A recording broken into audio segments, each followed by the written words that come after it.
Olá meus queridos, sejam bem-vindos aqui ao meu canal do Edson do Alabama e vamos hoje para o meu penúltimo capítulo aqui da minha história de como foi que eu venci no Brasil.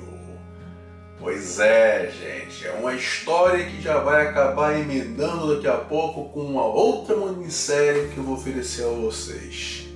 Ficaram curiosos? Então, roda aí.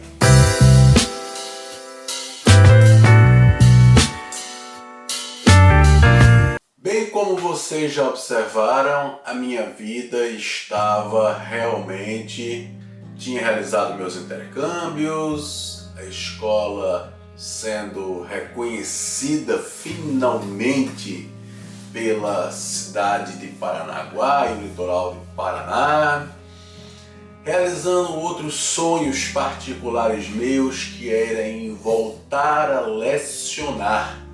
Não mais na minha escola de inglês, mas como voluntário, dando aula de matemática nas escolas públicas, oferecendo preparatórios para pré-vestibular, cursinhos preparatórios que tinham na cidade, feito da Caixa Econômica. E nisso aí foi para mim uma grande satisfação, porque é um hobby meu lecionar matemática, principalmente a matéria que muita gente odeia e tem dificuldade de demonstrar que a matemática não era esse bicho de sete cabeças. E aí começou aos poucos o primeiro ano, o segundo ano, e aí começou propostas de eu dar aula para fechar contrato mesmo com colégios particulares, o ensino médio, primeiro ensinar inglês, depois estava ensinando matemática. E o auge foi quando uma das faculdades famosas particulares da cidade, a chamada AISUPA, me convidou para que eu fosse lecionar matemática básica e também matemática álgebra para as turmas de administração, para as turmas de tecnologia e informação e para as turmas de turismo. Assim, uma brincadeira que eu entrei dando uma aula de reforço ali ou acolá, e acabei sendo reconhecido prestando serviços para todas essas empresas, escolas e faculdades. Realmente foi uma coisa que me fez assim engrandecer assim o meu ego de ter voltado da aula de matemática, né? Porque era o que eu fazia antes de ter ido aos Estados Unidos na primeira vez. Dava aula de cursinho de pré-vestibular e foi assim que comecei minha vida. Isso, bote aí 1994, outro dia. E o reconhecimento foi bom. Claro que também o auge das coisas acontecendo, o meu objetivo já tinha concluído. Qual era? Desde quando eu comecei a crescer no sul do Brasil, dar uma boa pensão alimentícia para o meu filho e a mãe dele, que o trabalho dela foi criar ele, dar toda instrução a ele, enquanto ela não pôde se dedicar integralmente trabalhar, porque tinha que se dedicar para o meu filho que era pequeno, Mateus. E desse crescimento profissional que eu tive no sul, eu acabei alcançando na época, para 2014, meu filho ganhava uma pensão de em torno de quase R$ 2.700 todo mês. Foi subindo na época, com R$ 200 foi a primeira pensão que eu dei para eles e depois cheguei a esse valor aí. Valor que conta-se que na época muita gente não ganhava de ex-marido. Mas era o que ele merecia, né? Meu filho sempre estudou nos colégios particulares, bons de Recife. Ele fez artes marciais, por muitos anos fez judô, cursos de tecnologia, os melhores brinquedos que você imaginar, que tá aqui, ó, você vê os meus Legos, né? São justamente o que ele ganhava muito. Ele ganhou a oportunidade de passar uns 6 meses aqui nos Estados Unidos, um aprendizado na casa da minha irmã, passando uma temporada para aperfeiçoar e conhecer a língua do país dele, de onde ele realmente nasceu, né? Que foi nos Estados Unidos. E eu me sentia como uma missão cumprida. E claro, sempre que eu pude, estava visitando ele. A primeira vez que eu fui me custou 1 ano e meio para eu aparecer no Recife, porque eu não tinha dinheiro para poder ficar lá no Recife. Não era só comprar passagem de avião e descer. Tinha que ter um dinheiro para se manter, aquela coisa toda.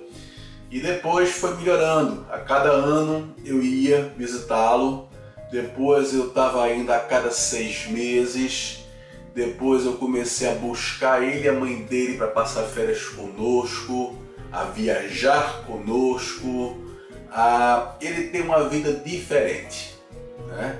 Eu espero que um dia ele assista esse vídeo e ele entenda qual foi esse meu grande intuito em um dia ter saído de casa em abril de 2004 para recomeçar minha vida no sul do país, onde infelizmente na época Recife não tinha muitas oportunidades para mim, para que eu pudesse crescer como eu cresci no sul do país. Isso eu nunca vou saber porque eu nunca estive do outro lado da moeda, né? Eu nunca tive uma vida paralela para dizer. E se eu tivesse demorado em Pernambuco, né? Ficado em Recife, será que eu tinha vencido também? Será que eu teria conseguido abrir uma escola de inglês? Será que isso vai ficar no será? Porque eu sei que é o que tinha naquele momento e é isso que eu precisava fazer da minha vida. Mas, ao mesmo tempo, eu já me sentindo realizado profissionalmente como um empresário de sucesso na cidade de Paranaguá, também na cidade de Curitiba. Por quê? Porque quando eu comecei a prestar aulas de voluntariado nas escolas públicas de Paranaguá e comecei de tabela também a convidar alguns alunos dos colégios públicos para estudarem aulas de inglês gratuitamente na minha escola. Eu estava dando uma bolsa integral para o aluno estudar na minha escola. Montei 2 turmas, contratei um professor da minha escola para atender, né, a essa comunidade que não tinha condição de fazer um curso de inglês, e dali a gente ia saber através dos coordenadores e professores das escolas quem eram os alunos mais preparados, né, para estudar comigo, que tinham interesse, né, em merecer essa bolsa. E virou notícia na cidade, né, no jornal, na televisão, na rádio, que o professor Edson estava oferecendo, né, bolsas, né, gratuitas no curso de inglês para as escolas públicas de alguns alunos. E nisso, um belo dia, chega um ilustre da cidade, que ele era um assessor do prefeito da época de Paranaguá, chamado Luiz Afonso, uma figura, um gaúcho muito gente boa. Chegou para mim e disse: "Você que é o professor Edson?" Eu disse: "Eu sou, só queria falar com você." Ele disse: "Diga, é verdade que você abriu 2 turmas de inglês, né, para a comunidade mais pobre, né? Estudar na sua escola gratuitamente, com material incluso e tudo, o senhor tirando do seu bolso, pagando um professor para fazer isso?" Eu disse: "Sim, sim, é verdade, é um registro e tal." Aí ele chegou para mim e disse assim: "Me diga uma coisa, você já ouviu falar da maçonaria? Você tem interesse em tornar-se um maçom?" Nossa, eu fiquei, né, todo maravilhado, porque eu sabia de algumas coisas sobre a maçonaria, Ainda mais que o meu avô materno, o vovô Lozinho, ele era maçom. E eu lembro que quando eu estava perto de casar, em 1994, ele me chamou no canto e disse assim: meu filho, se um dia 3 homens bater na sua porta e perguntar algo a você, diga apenas sim. E eu não sabia o que era isso que eu vou dizer, né? Eu achava engraçado. E aí depois que eu entendi que era o convite se eu pudesse ser aceito na maçonaria daquela cidade. E nossa, fiquei muito maravilhado, né, por saber que eu poderia ser um desses candidatos à fraternidade mais antiga e famosa do mundo, a maçonaria. E o processo começou a andar, durou em torno de um ano, né, o processo para ser aprovado, e no dia 29 de maio de 2010, eu, já beirando aí os meus 35 anos de idade, eu fui iniciado na augusta, respeitosa loja simbólica chamada Gonçalves Ledo, do número 109. Na época, o venerável era o nosso ilustríssimo irmão Olavo. Olavo, uma pessoa fora de série, que ele já tinha um comércio na cidade como advogado e também com uma das casas funerárias que ele tinha, e ele me recebeu em sua loja, na sua administração. Lembra que foi iniciado nem somente eu, como os mais outros 2 irmãos também.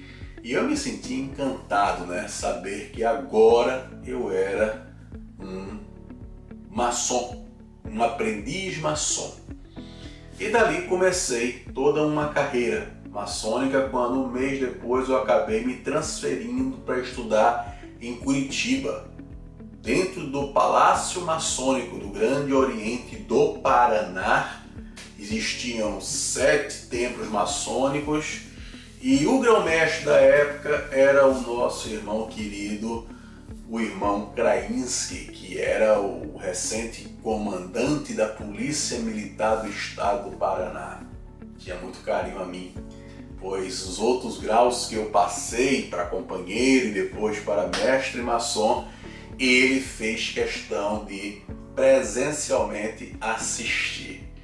E fiz uma grande amizade com grandes mestres maçons, grandes irmãos lá dentro do Palácio Maçônico. E eu tive até o grande privilégio de ter ficado durante 4 anos na famosa augusta, respeitosa loja simbólica Cavaleiros de São João, número 74, do rito escocês, que se reunia uma sexta sim, uma outra não, na cidade de Curitiba, onde a maioria da loja dos irmãos eram professores. Professores das universidades de Curitiba, das faculdades de Curitiba, de algumas escolas também de lá, onde eu me encaixava, né, gente? Então, assim, foram 4 anos de um grande aprendizado, e destaco um desses grandes mestres maçons, o meu querido e eterno mestre Deolindo Dorta, e um homem que me ensinou muita coisa, não só dentro da maçonaria, mas para o mundo, porque ele já percebia que a minha vida não ia ser apenas Brasil. Eu já sabia que dali para ali eu ia daqui a pouco para ganhar o mundo, essa que é a verdade. E foi nisso que acabou acontecendo comigo. Tinha recebido a famosa carta para entrevista no dia 30 de setembro de 2011. Eu fui me apresentar, não, 2010, me apresentar lá no Rio de Janeiro, na Embaixada Americana, para a entrevista do Green Card. E nessa história, eu muito contente, já estava fazendo meus projetos para o ano seguinte, 2011, entendeu? 12 por aí, me organizar para ver como é que eu ia voltar para os Estados Unidos, né?